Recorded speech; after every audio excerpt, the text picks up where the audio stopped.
So, Jessica and Jason, we're talking today about your ePortfolios that you've been doing here at the University of Western Sydney.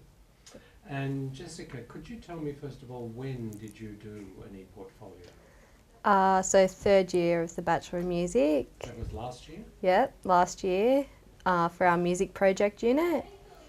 And basically it was just for an assessment that we had to use it. Okay, so what did you put inside your ePortfolio?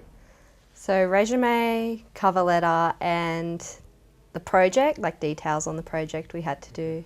So details of the project, Yeah. but not a film of the project or a recording of the project? No, just a copy of our poster we had to do. We had to do a big poster.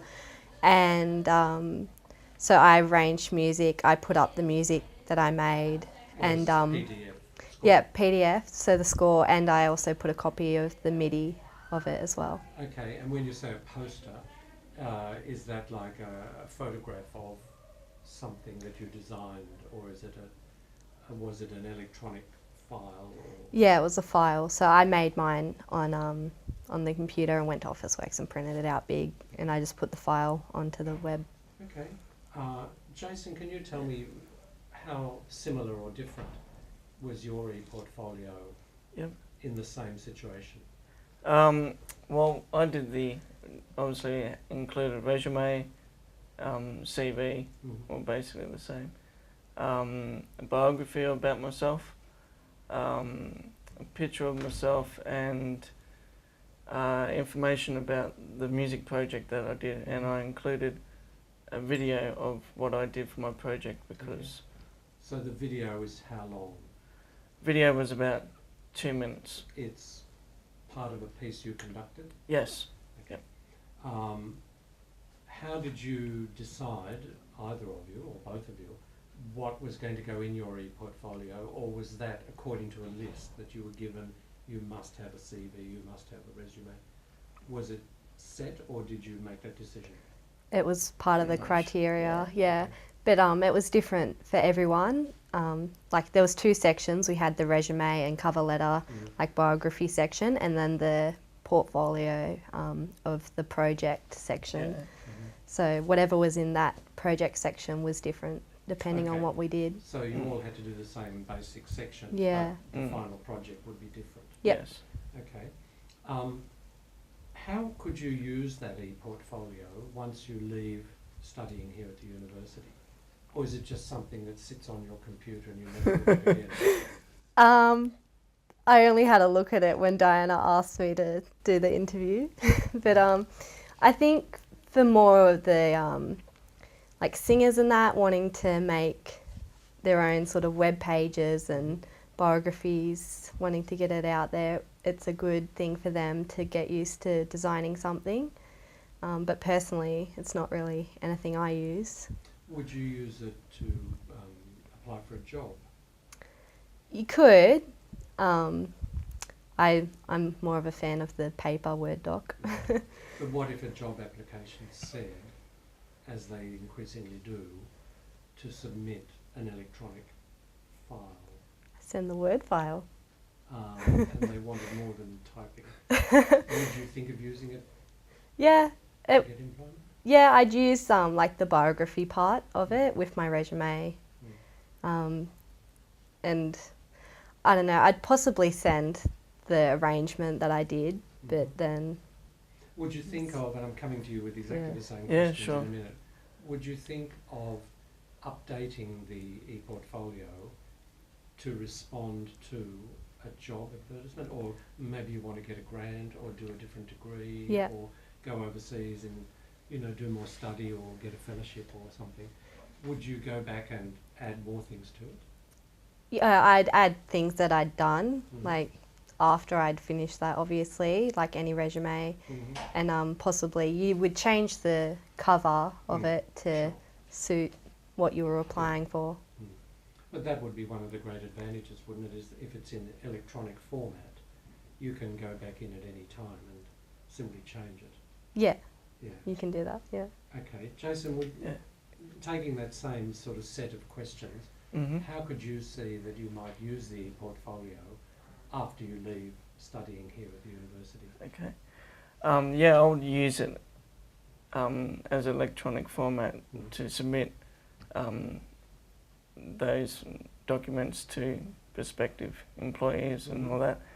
And I would also use it to update things that I've done, and also it's there on file on computer, so I can just go to it and edit it, and then maybe print it out as a printed if needed. If needed. So yeah, do you people here at this university keep them on your own computer, or are they kept on a university's system?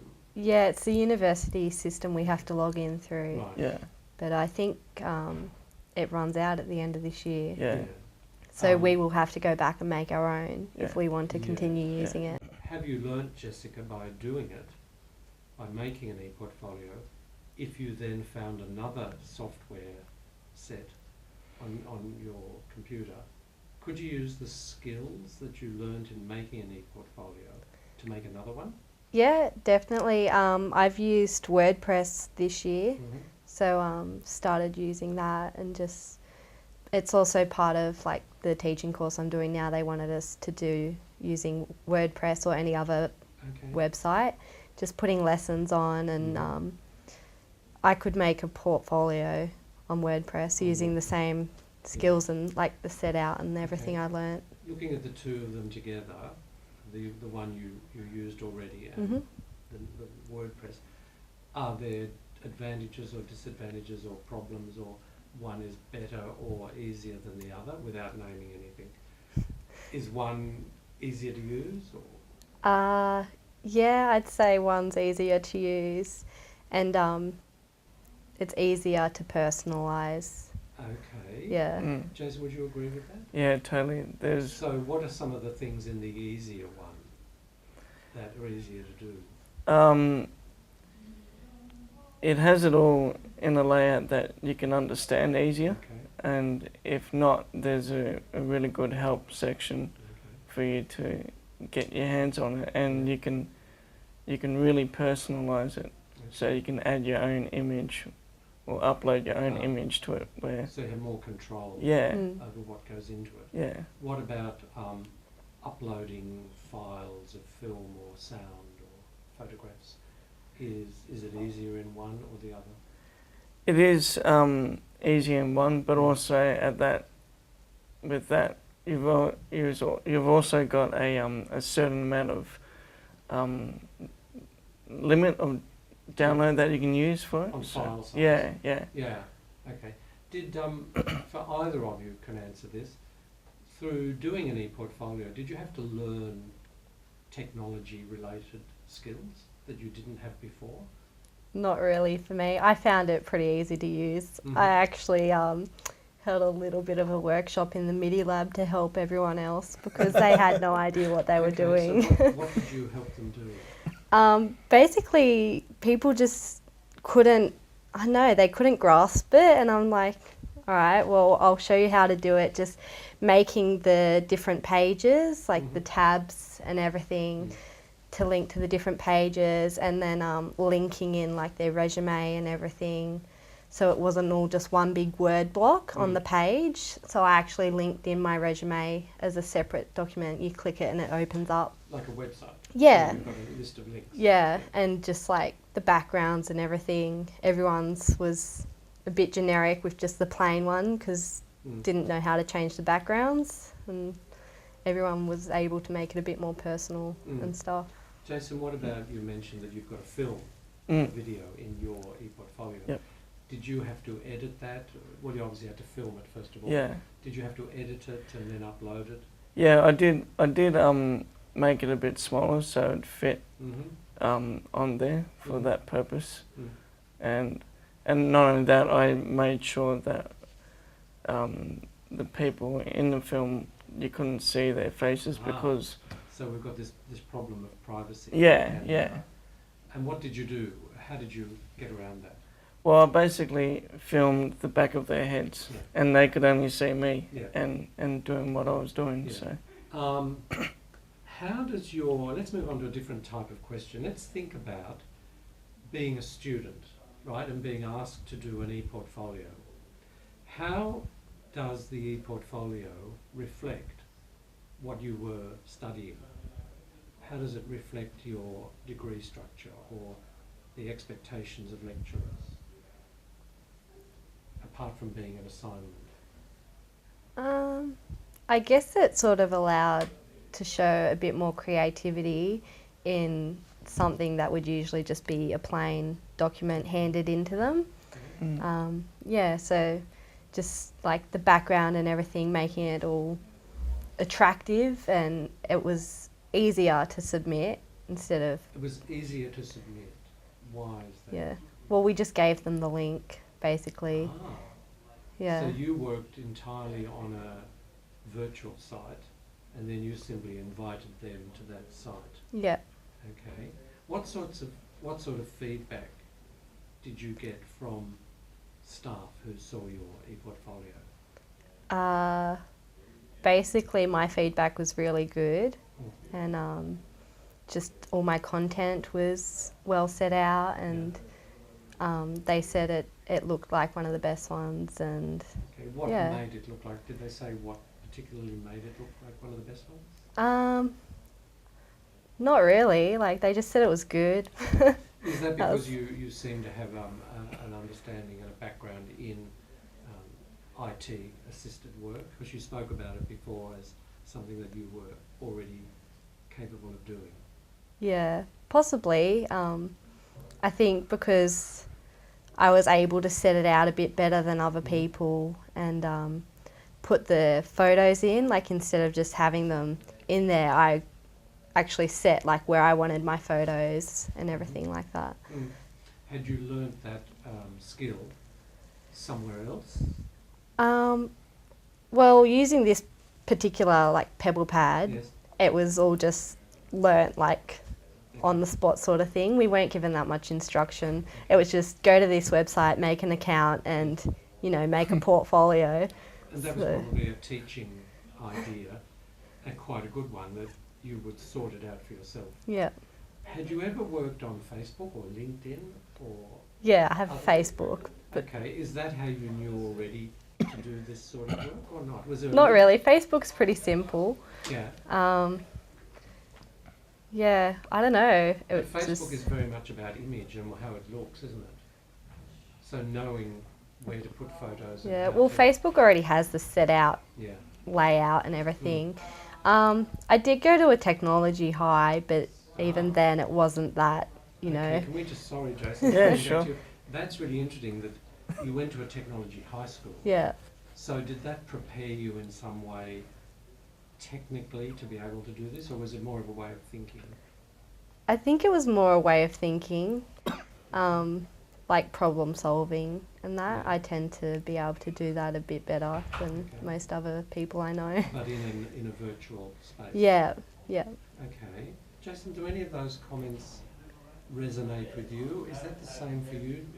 Did you learn technology things, or did you already know how to do these things? I sort of, for me in high school, I did I did high school in Victoria, so I did a course in my HSC Yeah. or VCE in Victoria, which enabled me to do multimedia, and so I learnt a lot of multimedia Oh. skills Okay. of how to build a website, how to develop things with using Flash and Photoshop and all those multimedia products. So that kind of stuff sort of got me, enabled me to put that into good use for this portfolio and all that stuff. So both of you seem to have had a background in high school of working in a technology area. Yeah. Did those skills then sort of flow over into doing the ePortfolio? For me, I think so, yeah, Yeah. definitely. So what would somebody have had to have done if they hadn't come from that background that you both had? I think they would have to learn some kind of skill Mm. in that, or just, again, maybe use the help section and the Mhm. assistance of Mhm. fellow students Mm. and staff Yeah. to get them through, I think. Okay. a different question. That's talking very much about how the ePortfolio fits in to what you were studying in that particular subject area. Yep. Was it used in any other subjects apart from the music subjects that you were doing, or not? I don't know. don't We know, don't look yeah. outside the music subject, so. Yeah. So it wasn't as if you went to other subjects with other students and they were doing an ePortfolio in their other university studies that you were aware of? No, we're not Yeah. aware of that. Okay, that's good. Did it have anything, by having to do it, did you feel that you became aware of your own learning, that by doing it you were learning to do something, or that you were learning about yourself, or was it helping you to do that, to reflect on your own studies? I think you were able to go back to the skills that you previously learned Mm-hmm. and draw from that to help you build that portfolio. So Mhm. for me, I hadn't used those skills for ages, and Yeah. so some of it was a bit of a learning experience Mm-hmm. to draw on, but I was able to also reflect on the things that I've learnt in the past Mm-hmm. to get through. The technology skills Yeah. particularly. What about, did it help you to reflect on what you learned to do that subject, that actual course that you were doing? I think, yeah, for sure, learning how to do your CV, your Mm. cover letter, more so for me was the cover letter, how to write one Mm. up properly. I had to go with assistance from staff how to do that properly and make it look and sound professional. Mm-hmm. So a lot of that was with help from staff. Mm. So the point of that, what do you think the point of that was? Why would they ask you to write a cover letter and put it in your ePortfolio? What were you meant to be learning by doing that? I guess to know what skills you have and put it in writing that you can do this and Mm. that. Mm. That can make you a future employee Yeah. of that business or And organisation. Jessica, you said before that you went and looked at your ePortfolio again Yep. as preparation for today. Yep. What was your reaction when you saw it again? What, 6, 7, 8 months later? I know. I was like, why did I choose that background, basically? The visual effect of it. Yeah, like, because it was a bright pink sort of background. But I read through what I wrote again. I was like, yeah, that makes sense. And it was a bit, like, corny towards the end. It was a bit corny. Yeah. So you became evaluative of your own work. Yeah. Would yeah. you change it if you went back and had to revise it? Slightly, I would. Just like my thinking now would be like I would change a few of the words and things in there. Yeah. But yeah, mine was my cover letter section was basically what I have done in my life musically, like so trying to sell myself as a musician, and then about the course and reflecting on like what I've learnt in the course. Mhm. So that's what I had written about, and then my resume was just a list of everything and my Thank you. skills Yeah. and yeah. So that's interesting. You just said to think about to promote myself as a musician, something like that. Yeah. So the final question I have, which we can sort of kick around for a bit, is how relevant would an ePortfolio be? How useful to being a musician or a performer or a creative arts person? Would it be useful to you, Jessica? To me, not so much like for like, what is it, like famous wise, you know, like people trying to do that and build up and everything. It would be more useful for them, but I'm not really into that whole promoting everything. I guess if I wanted to continue as an arranger, it would be good to put my work up so people could listen to it and do that sort of thing. But like being a teacher, possibly it would be good. You'd make it less personal, but you could put stuff up there for students that sort of You thing. could use it in your teaching. Yeah. Okay, let's imagine you're teaching somebody something. What would you put on your ePortfolio that you would then send a student to look at? So any sort of music, sheet music, if they are learning a piece as well, they could, like, the class could go and download it and each learn it, like, separately, and like set work and questions on there, and maybe have, like, comment box so they could reply, and So you could have an discussions. interactive Yeah. page. Yeah. What do you reckon, Jason? Does that sound like a good thing to do to work in the music industry in some way, whether that's teaching, performing, or composing, arranging, or conducting? How could you see an ePortfolio being used in the future? Well, I guess one thing, it puts you out there that people can see and say, oh, yeah, if they're looking for someone in particular with a particular skill, that ePortfolio is out there for them to look at. So definitely in that regard. As a learning tool, as what Jess said, yeah, for sure. Yeah. You think you could use it with your own students? In some way, yeah, for sure. Yeah. Okay, are there any other comments that we should finish up with to talk about an ePortfolio as part of either your studies or your musical profile as an individual, or your potential use, say, next year when you start to look for work, whether that's in teaching or not, it doesn't really matter where. A final comment from Jason about ePortfolios, from your summing up of their usefulness or not.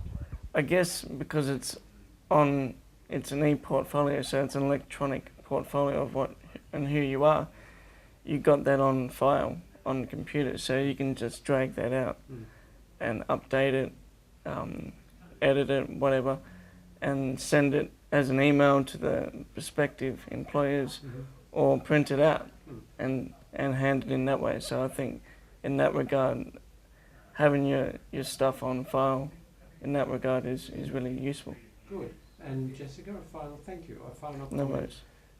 from you about the usefulness or not, possible uses? I think it's useful being a student as well, learning how to do that, and just the task in general of creating a portfolio really makes you think about what to write about yourself and how to promote yourself, sort of thing, in a good way, obviously. It could be used as a resume sent out through email for future employers. I guess it would be an easy way for them to just go on and have a look and even see, like, a picture of you and what you've done. And it could also be used for teaching as well, like I said before.